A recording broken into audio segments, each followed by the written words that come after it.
One of the things that makes this lawn particularly suitable for the ZR, not having a perimeter wire, is the fact that the lawn and the edging surface are almost level. There's no change of height or drop off like you have into a flower border. Having a change of substance like a block or concrete or stones allows the robot to drive right over the edge, still cutting the edge of the lawn, and then the radars will detect this surface and the robot will change direction and turn away. If you had a different height here, so for instance if this was a flower bed that was a few inches lower than the grass surface, it wouldn't be suitable for the ZR model and you'd be better with a fully wired one. But in this particular scenario, it's absolutely perfect.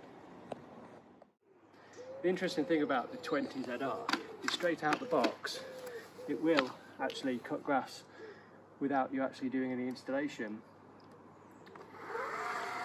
And it will recognise the border edges, which in this case are absolutely ideal for it, because there's no drop or change of height between the outer edge of the lawn and the surface of the grass. So straight out the box the robot actually works. If you look at these edges, they're lined with blocks and then an overspill of gravel, making it absolutely perfect so the robot can cut right over the edge and it stays contained within the garden. So without setting up the base station, turning the power on or anything, this robot will actually work straight away.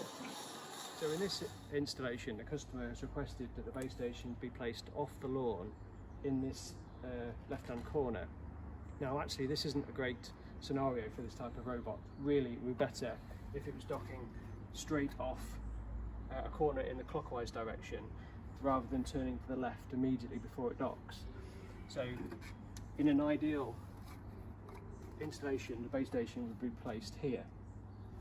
But what we're going to try and do for him is place it just off the lawn in this orientation, and we'll do a bit of experimenting with the wire to see how we can get that to dock successfully.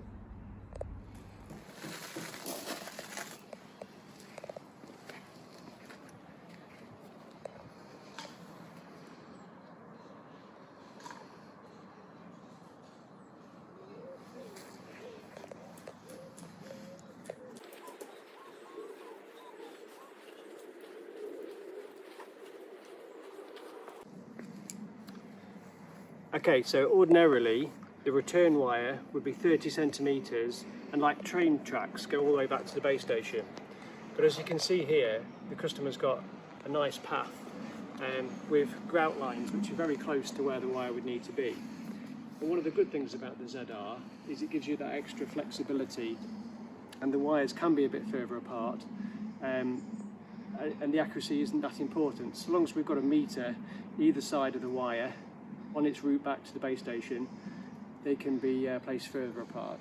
You don't want to go closer than 30 centimetres, but more than 30 centimetres is absolutely fine.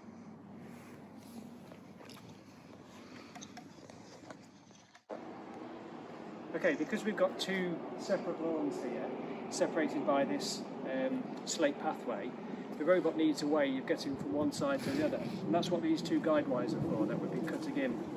When we get to the path, we've picked two grout lines, and using a disc cutter we can just cut a groove in the grout line or in the slab, pop the wire inside, and brings the robot into this side of the garden, so the robot can latch onto this wire and drive back into the main area where the base station is.